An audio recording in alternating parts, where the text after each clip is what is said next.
I suppose everyone wants a top 10, huh? It's that time of year. Top 10.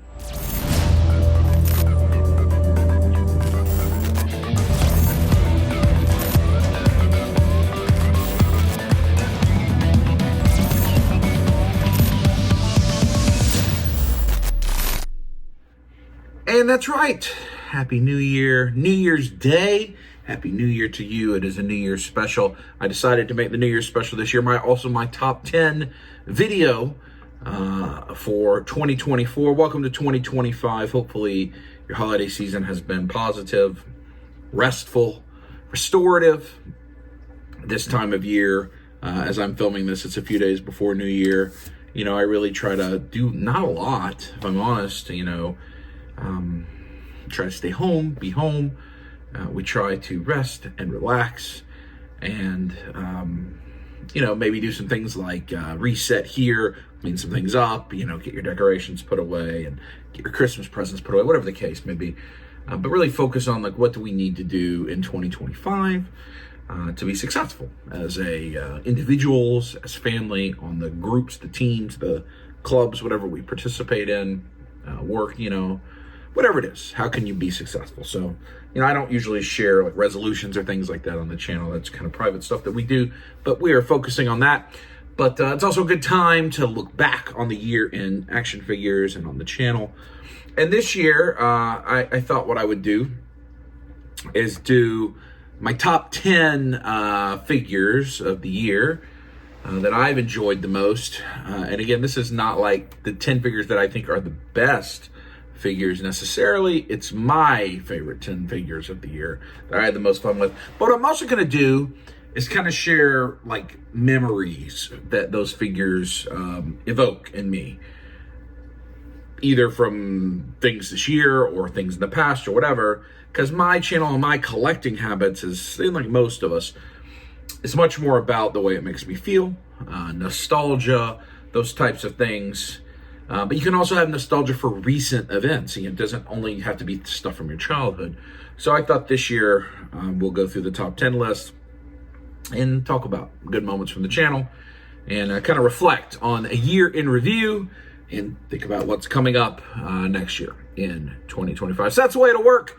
And again, if you watch my top 10 videos, I don't usually get out the figures. Honestly, I can't get to a lot of these right now because we got Christmas tree up and some of that still, things are blocked. But it's plenty, me holding it doesn't change it. I'll show you some of the images that are, promo images, things that are on the computer. In fact, I've got a bunch of different people I've harvested images from. Who do I got? The Amazing Toy Bro, Toy Snowman, Toy Shiz, Dork Lair, 1/6 Floosh, Toy Art, Robo Veebs, lots of different people, just looking for good images of these toys. So certainly none of these images are mine. They're either promo images that companies put out or that some of those folks have put out. So let's get started. We'll do some honorable mentions first, and then we'll get into the top 10 list.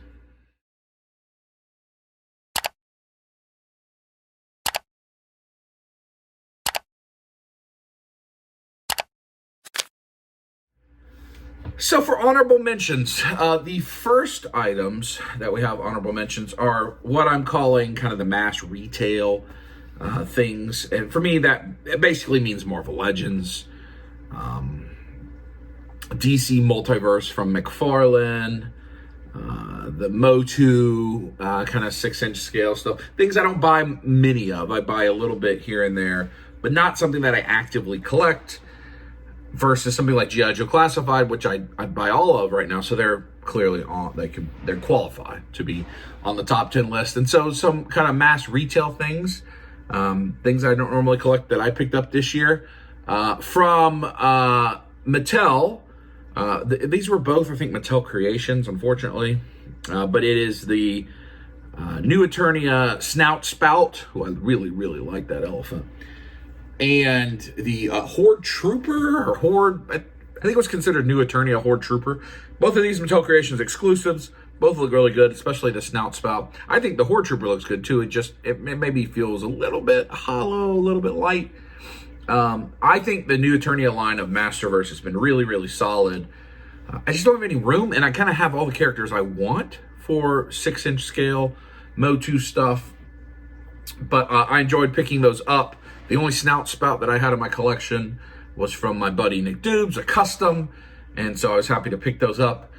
Then also for McFarlane, my favorite McFarlane figure I picked up this year was the DC Classic Darkseid. I really like it. It's a big figure. I just really like it. I like the classic Darkseid appearance. I don't know. There's something about that design that just appeals to me. So I did buy that. I bought that just at full retail price. And they're definitely happy with that. And then my favorite Marvel Legend this year was Sabretooth. That is from like the Logan versus Sabretooth 2-pack, or the Wolverine anniversary. So that's kind of the mass retail stuff. And then those are an honorable mention for me. Now, the rest of this that's in the quote honorable mention, so often honorable mention in these lists means runner-up. Stuff you want to call out, had an honorable performance, but didn't make the list. These other things are going to be broader categories that is not that. It's honorable mention, but it's honorable mention because they could potentially dominate this top 10 list, and they almost live in their own world. So I'll explain. First one we're going to talk about is Jada. All of it. All of Jada toys. Jada Street Fighter, Jada Mega Man, all of their figures. Jada Cereal Monsters. But primarily for this conversation, we're going to talk about Jada Street Fighter, Jada Mega Man. I don't think any of the Mega Man I had got in my hands as of last year. So the beginning of the year, you get Mega Man, you get Iceman, and Fireman. Is that what it is? And then later, recently, Cutman comes out in the green, like the bomb, Hyper Bomb Mega Man, whatever that is. I don't even remember what they all are, but there's 6 of them out now. Those figures are under $20, $19.99. Great design. I really hope they make all the robot monsters. And then the Street Fighter, this year we get DJ, we get Cammy, we get Guile, we get Dhalsim, we get Bison. I think maybe Ken was also this year, because I feel like Seth found that on the way to Toylanta. Both of those lines are, so the Street Fighters are 25, the Mega Man are 20. The best things being made at that price point. The best things being made at that price point. They're licensed products where they're paying a licensor fee included in that price, and they're still producing well-articulated, great accessories. They always have an alternate head. They always have some version of an alternate hand and an accessory that is like an effect piece. Where else are you getting that? You're going to see that all over everybody's top list. They have their own spot. Jada is the best mass-produced, mass-market, IP licensed figures in America right now, in my opinion. And I wanted to call them out and give them their own thing. But in a different category than that is all of the small companies that I've had so much fun getting to know over the last couple of years, and all of them have started to get product out this year. So you got, from Wade, Unparalleled Universe, you have Odious. Odious got in our hands this year. Amazing figure. Also merits being on many people's top 10 list. But I'm kind of grouping these small, like the small brand new, the newer companies as all being together. You had Savage Crucible that got their figures into our hands for the first time this year. Lots of people have had fun with those lizard creatures, and the next wave is very soon to happen. Animal Warriors of the Kingdom. Now, they've been going for a little while, but they had an unbelievably successful new Kickstarter that has the elephant in it and all of those different bigger creatures. The birds in there look great. Plunderlongs and Plunderstrongs arrive. Plunderlings, they continue to go. D13, we had Angels and Demons all year from Chris and D13. Ramen putting out amazing stuff. The Ramen Marshall I love. Easily could be on my top 10 list. But again, these small companies I'm treating differently. Valaverse, they had like the snow, like the alpine colors. They had a new of the bugs. I call them the bugs have come out. And then you've got more coming, like Brutal Realm, and more are coming. Armies of Ashmore are soon to come out. And all of these companies, I think every single one of them, except for Ramen, was a Kickstarter. Every single one of them started on Kickstarter. And getting to see and meet the owners and meet the designers has been really fun for me at all the different conventions. We're fortunate at things like Joe Fest and Joe Lanta and Toy Lanta and Retro Toy Con, all within a couple hours of where I live. I can meet these people and put a name to a face, and a lot of them I had on the the live streams I did, and that kind of stuff. So the small toy companies, really tremendous year. I look forward for big things from them. They may have their own top 10 list next year, but for true honorable mention, I want to call them out. Also with that, a second straight year of vehicles being a big part. It looks like that's just going to continue. So we get the Ramen Racer this year.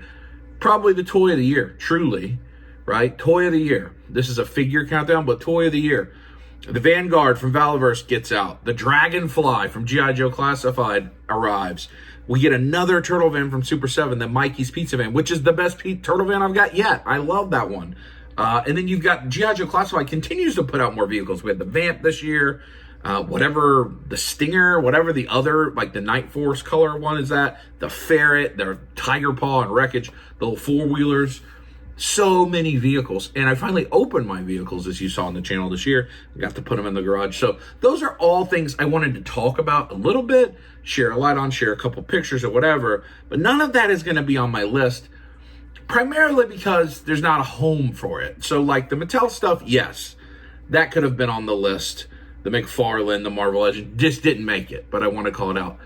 The Jada stuff, if I put Jada on the list, it's going to occupy 4 or 5 of the 10 spots.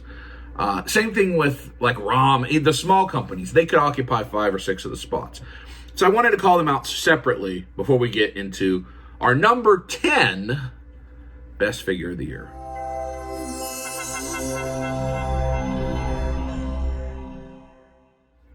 And that figure is from Four Horsemen Studios, the Mythic Legion's Ninian Infantry. Number 10. I'm actually surprised myself that that's just at number 10, because it's a great, great figure that a lot of people want, haven't had the opportunity to get. It debuted at Legions Con, so just a little bit over a month ago at the beginning of November. It was the Legions Con debut figure, the surprise release. It was on the table.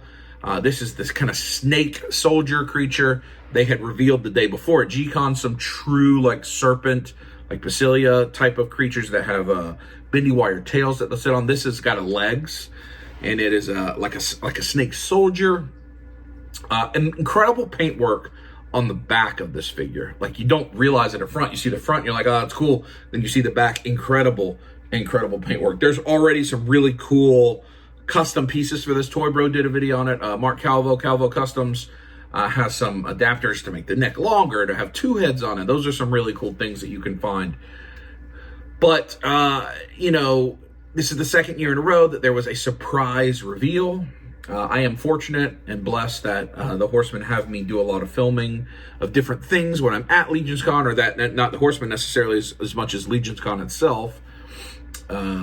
So I'm very thankful to have that opportunity. And this year I got to be filming the Four Horsemen booth before the show ever opened. I got to see it and that kind of things, and show the people in the video once it had launched. And just Legions Con itself. I think I'm always going to have a Legions Con. If they keep doing an early release figure like they did last year, the Valiant Knight, I think I'm always going to have that on the list, because it invokes so many memories. So getting to go to Legions Con and see all my friends there, a community that I've been in the Mythic Legions Cabal probably since 2019, 2018, something like that, but not very active in it. You know, my channel is not just Legions focused, and a lot of the people in the Mythic Legions Cabal, that's kind of all they collect, or that's all they talk about collecting. They may do other things, but online, that's really the main thing they do. And that's not necessarily true for us. I mean, probably the thing we do the most of is anime-related things, truly. And I certainly have a ton of Ninja Turtles, a ton of 80s stuff, a lot of Super 7, a lot of NECA. But I get every product that the Horsemen put out, and I love Legions Con. And so I've been a lot more active in that group the last several years since they started being at Toylanta and such, and I've gotten to know Jeremy and a lot of the people closer, and it's just been an enjoyable time. I love that community.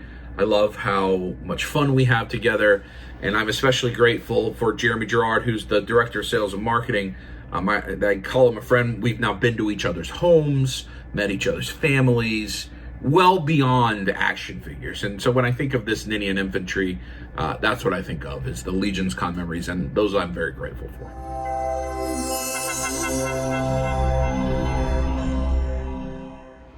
We are at number 9. It is our first Ninja Turtles figure making an appearance, and it is the NECA Archie comic style Belly Bomb. Belly Bomb. I love this figure. This figure is a toy, and it makes me remember what it's like playing with toys. There is this great big eyeball in here, and his mouth in his belly.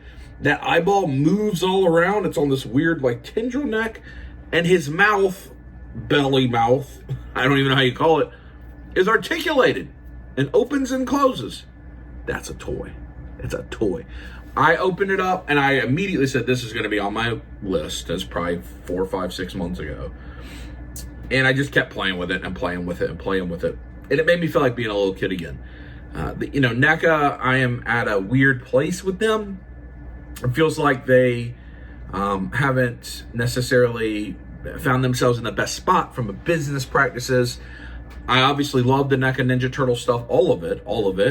I wish the cartoon line, I wish they could just put a bow on it and be done and say that's it. We've made the best Ninja Turtles action figure line ever, one of the best action figure lines of any type ever. The thing that frustrates me about NECA is they will have no figures for 6 months, and then suddenly there's 11 of them at Target all in one day. And you either have to think about, do I spend $600 all at once, or risk never seeing these again, which in the old days, that was a very real risk. Not as much these days. You can usually find whatever. You could have bought the NECA blind boxes. They've made some questionable business decisions or the way they treat their customers recently. But it's not the product designers, any of that. The product they make is great. And Belly Bomb is a perfect example. He's so much fun. I have no connection to that figure at all. I read the Turtle Adventures in Archie Comics, but I don't even remember that thing. But it is just a toy, and it makes me feel like I'm a kid playing with the toy. And for that, it's got to be on the list.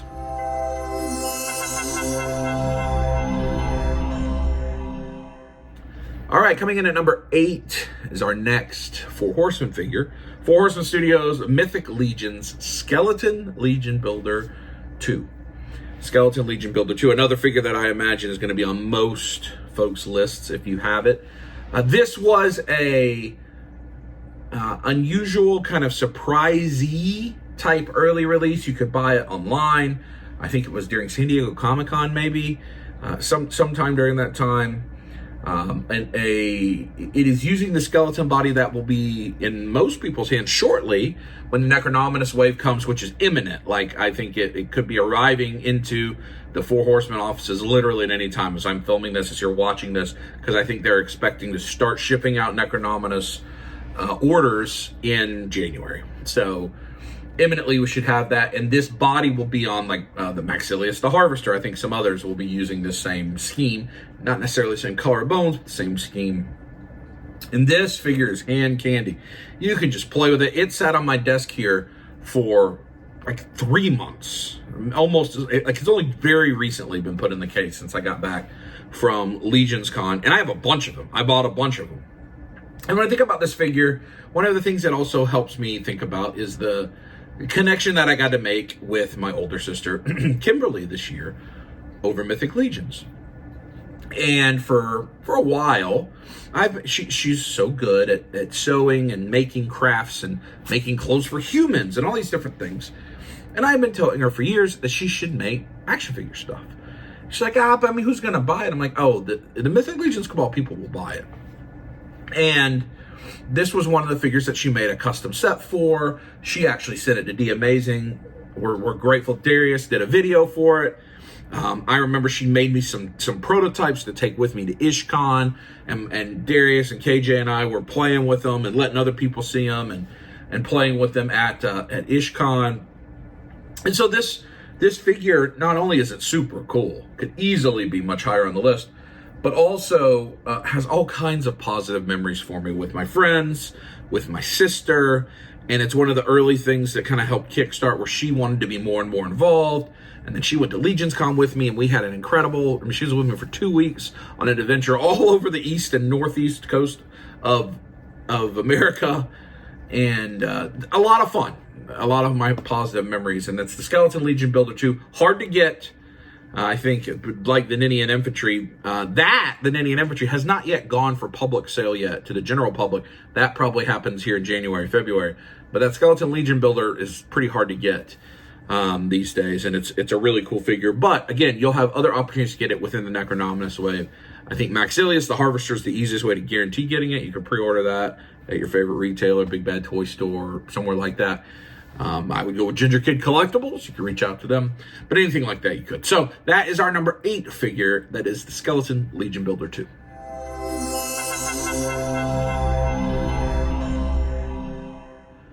Number 7, again, Four Horsemen Studios. A lot of Four Horsemen early on this list, but I don't know that there will be as much early as we continue on the list.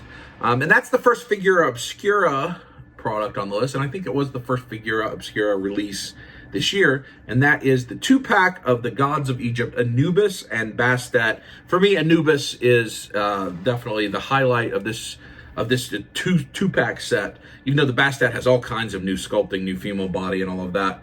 But I don't know, I just recognize Anubis a little more. But this 2-pack is fantastic.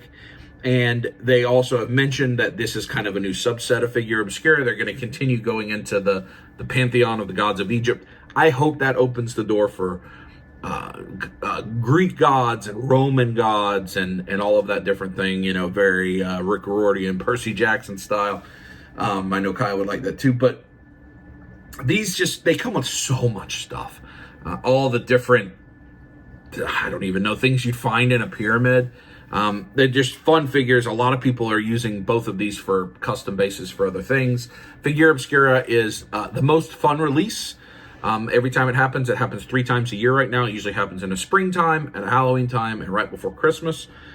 And it's a surprise reveal. Boom, here it goes. And within a week, usually, you have your figure that you didn't even know existed. Now, my memories from this, all the way back to Toyland at the beginning of this year, Jeremy Gerard came in early, and I picked him up at the airport. And one of the things we did was we went to the Puppetry Museum here in Atlanta, which is super cool because it has Muppets and Fraggle Rock and Dark Crystal and all these things that Jim Henson's puppets have been used on. But it also has like a different, like a museum of puppets, not necessarily the Henson display.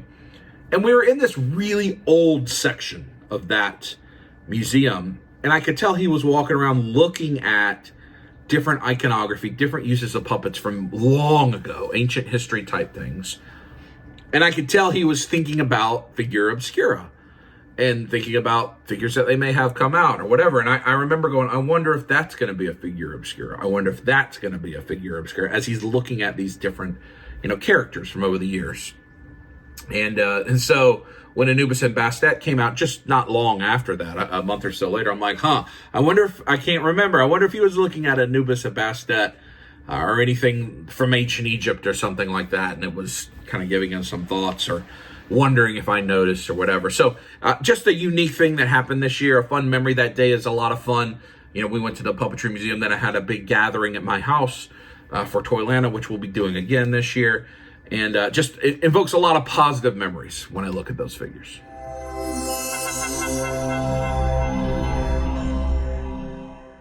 Coming in at number 6, our first Figuarts.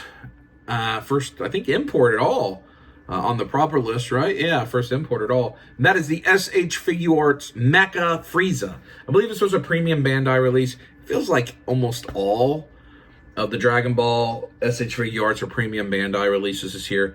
Which, if you don't know what that is, premium Bandai is like the Hasbro Pulse for Bandai, who makes Figuarts, where you got to pay for a membership, or you don't have to pay for that membership, but you have to buy it from them directly.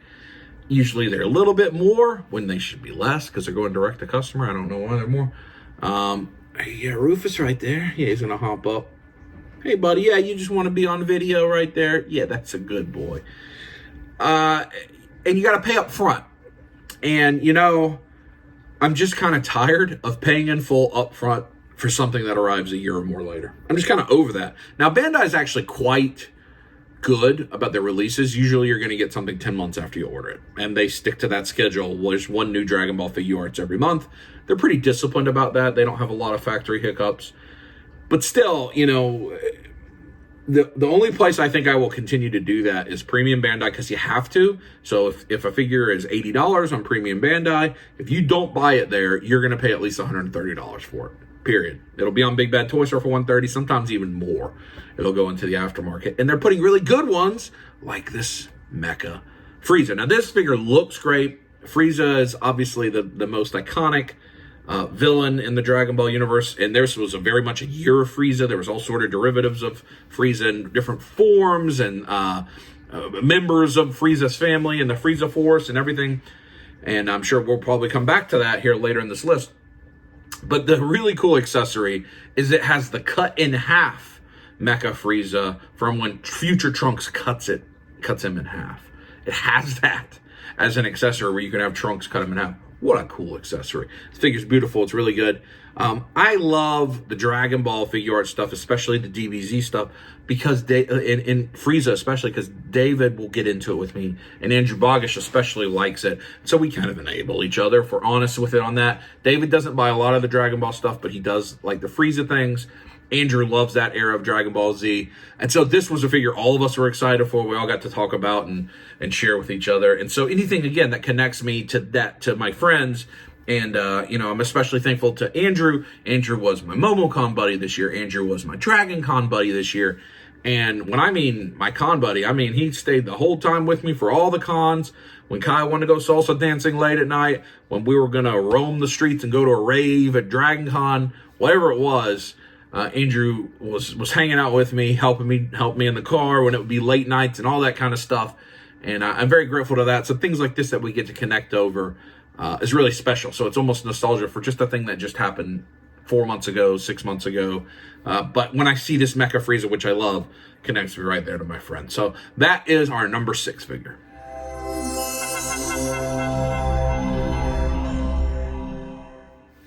Coming in at number 5, my first and I think my only Super 7 Ninja Turtles figure. And that's not reflective of the year of Super 7's Ninja Turtles, because they actually put out quite a few figures. Like, I could have had honorable mention for the Triceraton. I like that figure a lot. The Gorilla, I like that a lot. These recent waves of Super 7 Ninja Turtles have been really, really good. But the one that is making this list, number 5, is the Wingnut and Screw Loose. Wingnut and Screw Loose. So, again, I just still love the Super 7 Ninja Turtles Ultimates line. I really don't care what anyone else says.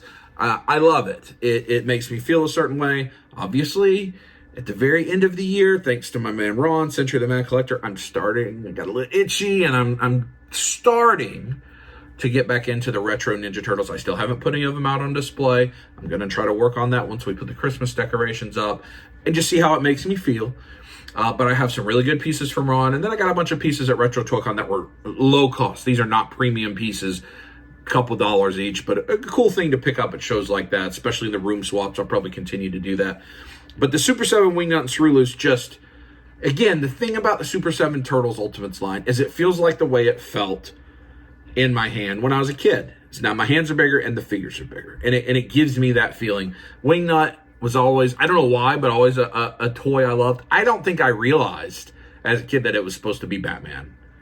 I don't think I realized that. In fact, I don't think I realized a lot of the characters in Ninja Turtles were kind of parodies or homages to other things. I didn't get that. I didn't do a lot of comic book superhero stuff as a kid. That wasn't what I did. It's Turtles, Transformers. If I could get away with it and not get in trouble, He-Man, Thundercats especially, some Silverhawks, Mask. Like, that's what I watched as a kid. I mean, then stuff with Jim, Care Bears, Smurfs, those kinds of things. So it is a special thing the way the Super 7 feels. Now, easily, Mondo's new vinyls that have come out could be on this list, but I don't know that that's a figure. I don't know where that falls. But these new Mondo Safubis also kind of live in a similar place as this and make me feel a certain kind of way.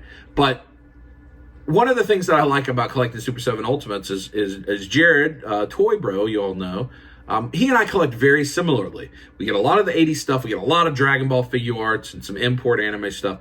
And I had opportunity at Legion's Con to spend a lot of time with Toy Bro and talk about our shared stuff and go, where are we going to put the Cat Slayer when that puts in? And are we going to get this other turtle van and all this stuff? And I really appreciated kind of continuing to grow that relationship through the year with Toy Bro and share the love for this.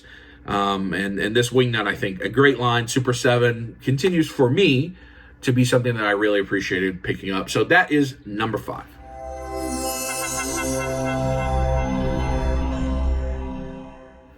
Coming in at number 4, another Ninja Turtles item. But for the first time in a long time, Mezco. Mezco Teenage Mutant Ninja Turtles, the original 4-pack that they put out earlier in the year.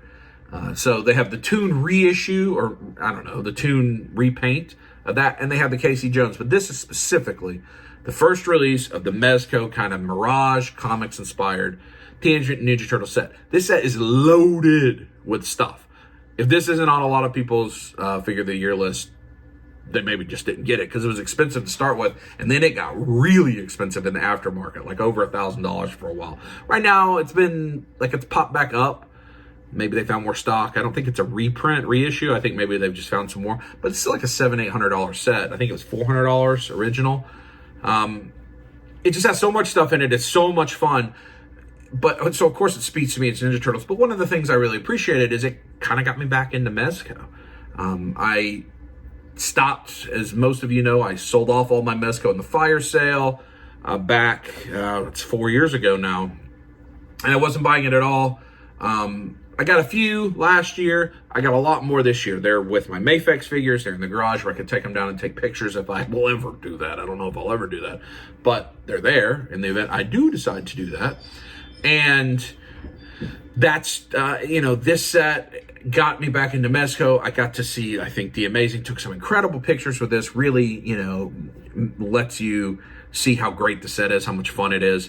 And it was something that a lot of us that collect turtles were chasing, were excited by. And I think it was the best Ninja Turtles thing of the year, was the Mezco Teenage Mutant Ninja Turtle set. And that's amazing to me because it's not like Ninja Turtles are a soft goods type thing, but they killed it. This is a great set. You should have it.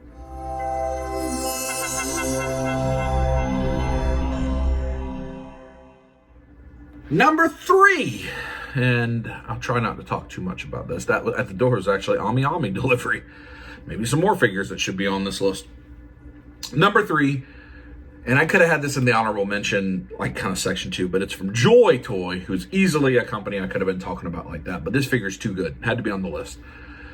Joy Toy Primarch Horus from the Horus Heresy Warhammer line. He's huge. He's beefy. He's intimidating. As I have gotten into Warhammer this year, I just really enjoy it. I just really enjoy it. This is a line that I get to share the collecting end with Darius, with The Amazing, and with my buddy Greg Cook, who both collect Joy Toy. That's one of those lines, Joy Toy mechs. I've said the word Joy Toy mech so many times over the last 7 or 8 years in my collecting journey. And I'd see him be like, no, I got to stay away from that. I don't know what that is. They look too cool. That's dangerous. And then I got some, and I got more, and I got more, and I got a bunch of Joy Toy Warhammer mechs. That's what I'm calling it this year, even though now I understand better. There's Space Marines, all this kind of stuff. But it's been so much fun collecting that line, learning about something new, right? And it's not new, but it's new to me. Watching lore videos, playing Ultramarine 2, learning about the Horus Heresy, learning about the way the world works and the Emperor and all the different Primarchs. But on top of that, these toys are awesome. And they're 1/18th scale. I don't collect 1/18th scale, but they don't feel like 1/18th scale. Horus is like 8 or 9 inches.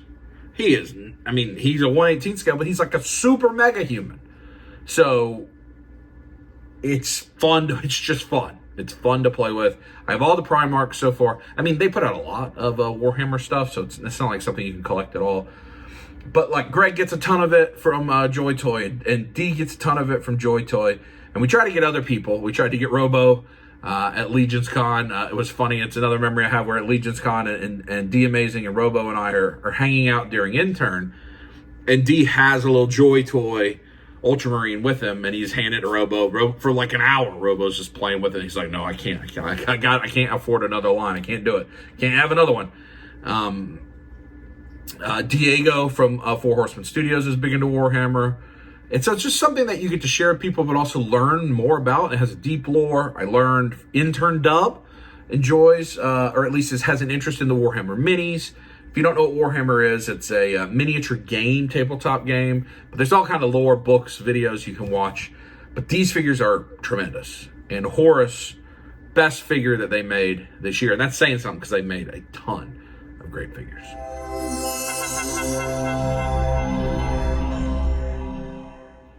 Continuing back to an import from Figma at number 2 of Figma. Shocking. No Amazing Yamaguchi, and there were some great Amazing Yamaguchi figures that came out this year. We got Shigaraki, which was really good. I think the Endeavor was last year. Did Dobby come out this year? I'm trying to remember what they all were, but there was a lot of good My Hero stuff. No Buzzmod is going to be on this list, which is the Demon Slayer line. But Figma gets themselves on this list at number 2. It's from Nintendo, from Metroid Dread, is the Figma EMMI, the number 2 figure of the year. This thing is a beast. It is incredibly engineered. The character design of this, if you've played Metroid Dread, is crazy. This is a terrifying kind of a boss. It's hard to explain. In Metroid Dread, the EMMIs are a security system. And I think they were put there by like Samus's people, but they've been corrupted, and so they see Samus and they're going to kill her. And as the game starts, they one-shot kill you. That's what they do. You can do a quick time event and try to dodge it, but eventually you'll be able to get a beam that can kill them, and you can take their power and all this stuff. But it's almost like the Guardian and Breath of the Wild, where the music changes, you get really tense, you have to try to run and hide. Really fun sequence. I loved Metroid Dread. It's one of the most fun games I've played in the last couple years. Probably Dread, Breath of the Wild, Tears of the Kingdom, and Super Mario Wonder, and they're all Nintendo IP, are my favorite games of the last couple years. But Dread, and Breath of the Wild's been a while. It's been a while ago, but still, it's just such a good game. So the Samus last year from Figma, that was way up on my list. I even wonder, I'm looking at my notes here, I wonder if I have my top 10 from last year on this saved note. Let's see. Because that Figma Samus was incredible. Figma, Metroid Dread Samus. Yeah, I had that figure at 3, 4, 5, 6, number 7 last year. So from the same line, it is the EMMI. So much fun. Now, my memories of that, so I love playing that game. Had a lot of good memories playing through it. That was last year when that game came out, or maybe even the year before. But what is also there is my friends like The Amazing, Adonis. This has been a great year of reconnecting with Adonis. If you've been a longtime viewer of the channel, you saw David and I, Adonis introduced David and I together. Adonis used to run Fresh Figures, where I'd buy all my action figures from at the swap meet. That's back 2017, 2018, 2019, and we'd hang out all the time. And then kind of after COVID, we just didn't. It wasn't that we necessarily lost touch, we just didn't see each other anymore. And this year we've, multiple times, we just were at his house for Christmas Eve. And what was the thing he had on his toy room? He had the Figma EMMI. And I was like, oh, did you play the game? He's like, I don't even know what that's from. I just think it's a cool toy and I play with it. If you watch The Amazing's video on it, he's like, I didn't play the game. I have no idea what this is, but it's awesome. Because it's a super cool figure. It can stand up really, really tall, and then it can be on all fours. It has all this articulation, all this great engineering, wonderful character design. Figma earned that spot at number 2, but they're not number 1.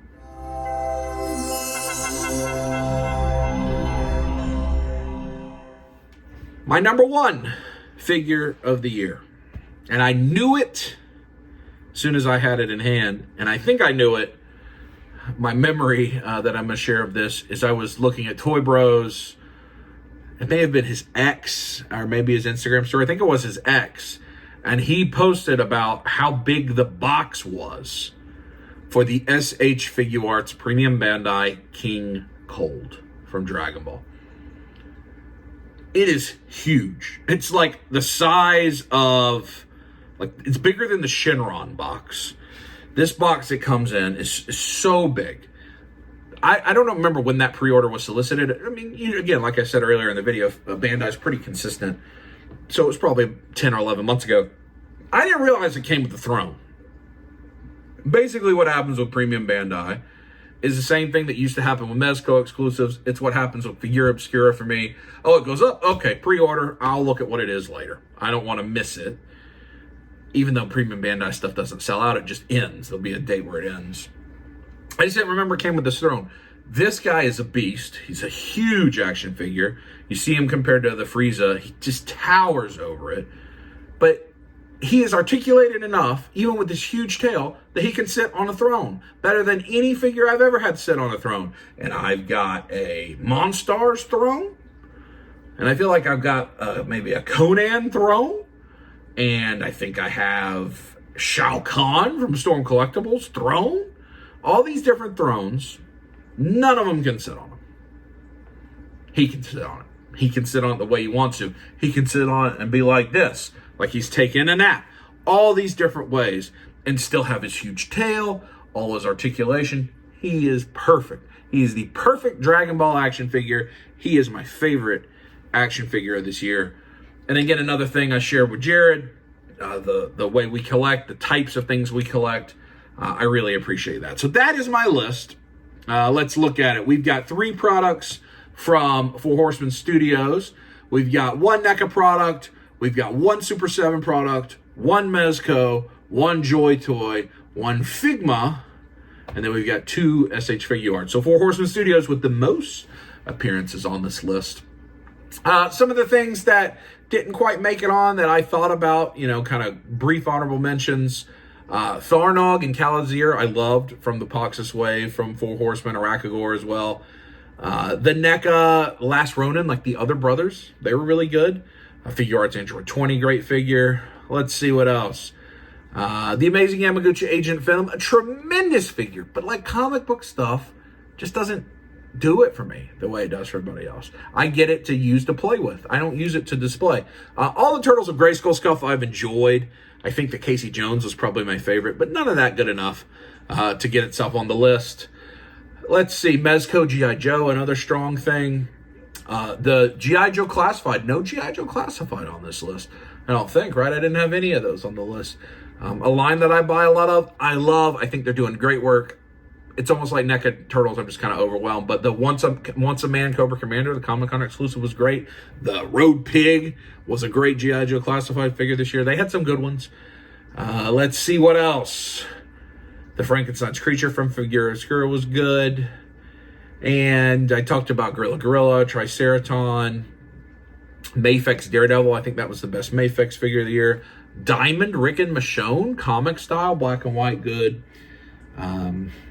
It was a good year in toys. And I think it was maybe the most fun I've had in toys in a long time. I got to share lots of things with lots of people. I got to build relationships with people that I had only kind of known. So, like, I got to spend most of Toyland with Robo. I got to spend all year doing stuff with The Amazing. I got to spend a lot of time with Toy Bro. I got to get to know all these other creators in the action figure world, these small companies that are making all of this different product. I got to spend more time than ever with like Ish and the crew out of North Carolina. Purple Gang I spent so much time with. And then like my normal group, Kent and Greg Cook and David and Jordan and Matt and Ricky and the Augusta Boys and all the different folks that you normally see in the videos. We hung out with Steve a fair amount. We could see Drew some. Like Andrew Bogish, again, I talked about, and I'm going to leave people out, and I apologize for that. But then, like, Kai and I had the best MomoCon we've ever had, and she changed costumes over and over again. Natalie and I had so much fun at Dragon Con and the parade and all this stuff. There were so many great nerdy-related memories this year. Finishing it off, if I wanted to talk about what were my favorite additions to my collection this year, number 1 is Gandalf. Natalie got me Knickerbocker Gandalf just last week for Christmas. Incredible. Way too generous.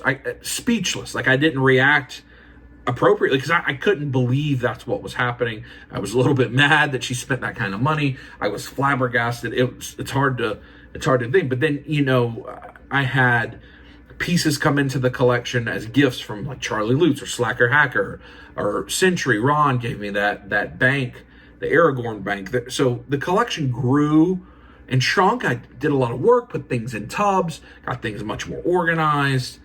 It was just a great year in the nerd space that I like to live in.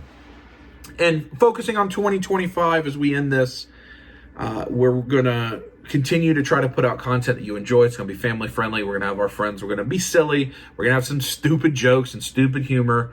But I can promise, it's something that at least the vast majority of the time, if your kids see it, it's not going to be a big deal. Can't always control what people say off camera. Sometimes I don't hear it. And maybe I forget to edit it out. I try to do my best on that. But one thing I want to focus on, and I did a better job this year. I bought less than I've ever bought. Or not ever. That's not a true statement. I bought less than I've bought any year other than probably 2020 over the last 10 years. And I want to continue to buy less. I want to continue to just focus on the things I like the most. I think I'm going to start doing vintage turtles. I kind of want to find a series that I focus on this year as a YouTube series. More on that another time. But we're going to try to do more with less and not be quite so aggressive in the pocketbook.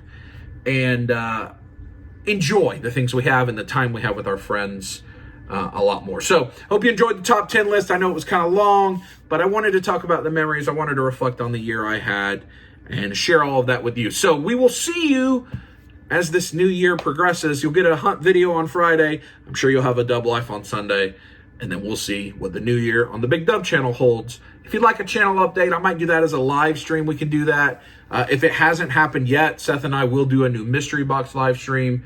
His has shipped, mine is not as I'm filming this, but hopefully it gets here soon. That was fun. I'm going to try to do more live streams this year. I did more last year, but it's not always easy to line up guests as I was doing, so maybe I'll find something more consistent. But I appreciate all of you. It's the best year the channel has ever had in terms of growth and success and the way that YouTube measures success. My measurement of success is people enjoy it. I hope to bring joy into your lives and bring joy into my own life as we do this. So we'll see you soon. Happy New Year. Squeeze it.